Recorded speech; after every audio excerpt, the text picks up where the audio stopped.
A paz do Senhor, meus irmãos. Amém. Seja da alegria e do privilégio, né?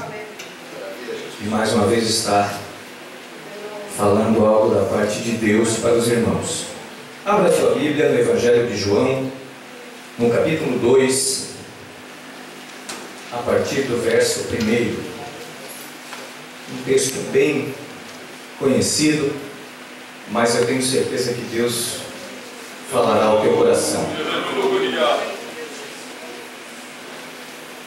Evangelho de João, capítulo 2. Amém? Amém. E ao terceiro dia fizeram-se umas bodas em Caná da Galileia, e estava ali a mãe de Jesus. E foram também convidados Jesus e os seus discípulos para as bodas. E faltando o vinho, a mãe de Jesus lhe disse: não tem vinho. Disse-lhe Jesus: mulher, que tenho eu contigo? Ainda não é chegada a minha hora. Sua mãe disse aos empregados: fazei tudo o quanto ele vos disser. E estavam ali postas 6 talhas de pedra para as purificações dos judeus, e em cada uma cabiam 2 ou 3 metretas. Disse-lhe Jesus: enchei de água essas talhas. E encheram-nas até em cima. E disse-lhes: tirai agora e levai ao mestre-sala. E levaram. E logo que o mestre-sala provou a água feita vinho, não sabendo de onde viera, se bem que o sabiam os empregados que tinham tirado a água, chamou o mestre-sala ao esposo e disse: todo homem põe primeiro o vinho bom, e quando já tem bebido bem, então o inferior. Mas tu guardastes até agora o bom vinho. Jesus principiou assim os seus sinais em Caná da Galileia, e manifestou a sua glória, e os seus discípulos creram nele. Amém? Aleluia. Meus irmãos, esse texto é por demais conhecido, né? A gente vê aqui Maria tendo um papel bem importante nesse primeiro milagre de Jesus. Maria é uma pessoa agraciada por Deus, né? Uma mulher de um grande privilégio, se bem que às vezes parece que a gente tem um pouco de receio de falar sobre ela, né? A gente fala de Ana, fala de Ruth, fala de Esther, fala de tantas mulheres, mas parece que a gente tem um pouco de receio de falar de Maria, talvez porque o catolicismo eleva ela acima do seu patamar. A gente às vezes tenta contrapor isso, né, de alguma forma, mas Maria foi uma mulher, creio que a mais privilegiada, né, porque não há privilégio maior do que para um ser humano, né, que carregar o próprio Deus no seu ventre, e ela assim o fez. Mas a Maria, o que me chama a atenção nesse diálogo de Maria com Jesus, que primeiro, Maria identificou um problema que estava tendo naquela festa. Estava acabando o vinho.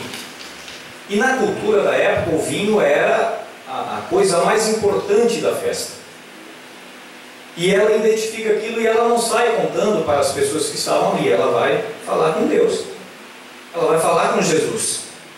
E essa deve ser a nossa atitude diante dos problemas, diante das dificuldades, ou mesmo da dificuldade de alguém que a gente conheça que queira bem, de levar essa situação a Deus. Aleluia. De levar esse problema a Deus, porque Ele pode resolver. E Maria, ela teve essa boa intenção de, identificando o problema, levar esse problema a quem poderia resolver. Ela não se importou que o problema não era dela, porque muitas vezes a gente se preocupa muito com o nosso problema, mas não temos o cuidado ou não damos valor à dificuldade que o nosso irmão está passando.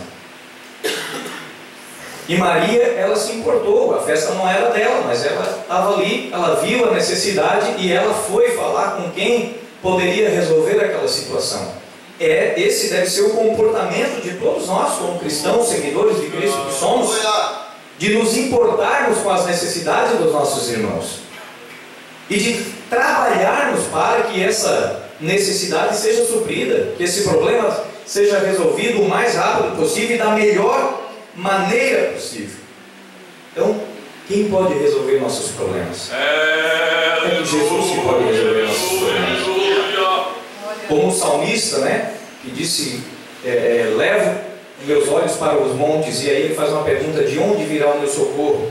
E na sequência ele faz uma afirmação: o meu socorro vem do Senhor que fez os céus e a terra. Quando o salmista olha para o monte e faz essa indagação, é porque naqueles tempos os montes eram lugares onde se cultuavam as deidades pagãs. Então ele faz essa relação de olhar para o monte e de identificar que não era de lá que chegaria o socorro para ele, mas seria do Senhor que fez os céus e a terra. E nós também temos que ter essa visão de olhar para Jesus. Muitas vezes nós estamos botando a nossa confiança em outras coisas, e não em Cristo, e não em Deus. E quando nós fazemos isso, já negamos o primeiro mandamento, que é amar o Senhor sobre todas as coisas. Em primeiro lugar na nossa vida, no nosso coração, deve estar Deus no nosso coração. Mas como esse é um texto que eu já ouvi muitas pregações sobre ele, já pensei algumas vezes sobre ele, e hoje eu estava pensando de novo sobre esse texto, e daí lendo os dicionários, dando uma olhada nas referências, e eu achei uma coisa aqui que me deixou bastante assustado, até me impactou bastante.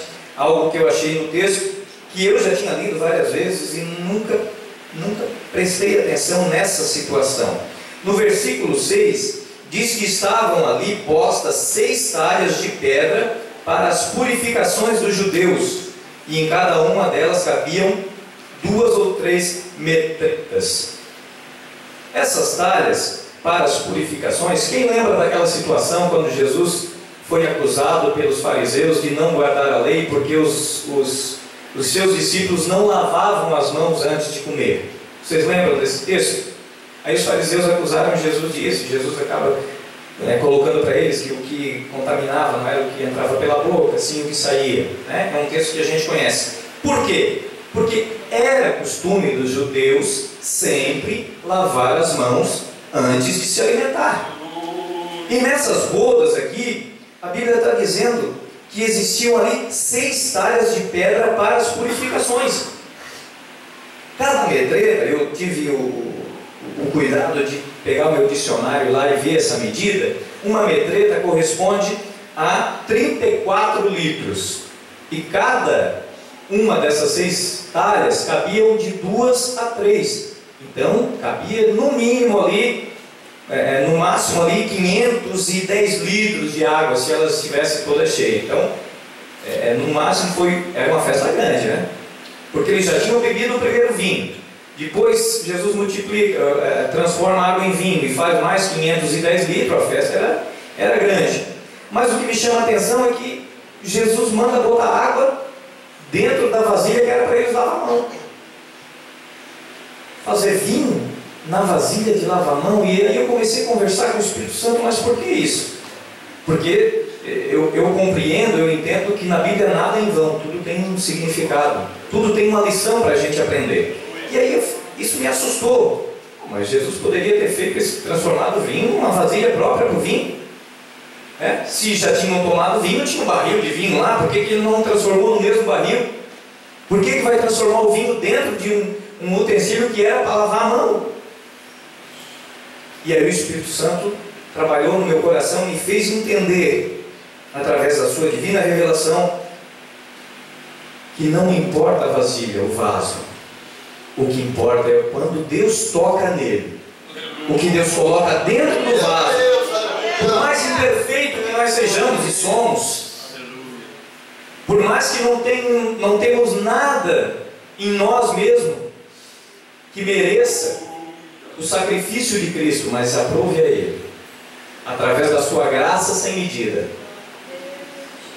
oferecer a nós o sacrifício na cruz do Calvário para a salvação da nossa alma. E agora, o mundo não pode mais dizer: mas salvar o Daniel é crente, dizer que é salvo, mas o camarada fez um monte de coisa errada. Olha o tanto de coisa que ele já fez. Não importa se você era um vaso que só servia para as pessoas lavavam a mão, ou em alguns casos lavavam até os pés dentro desses utensílios. Não importa. O importante é que a partir do momento que Cristo toca na sua vida, Ele coloca vinho novo e melhor do que o primeiro. Amém? Eu entrego essas palavras em nome de Jesus.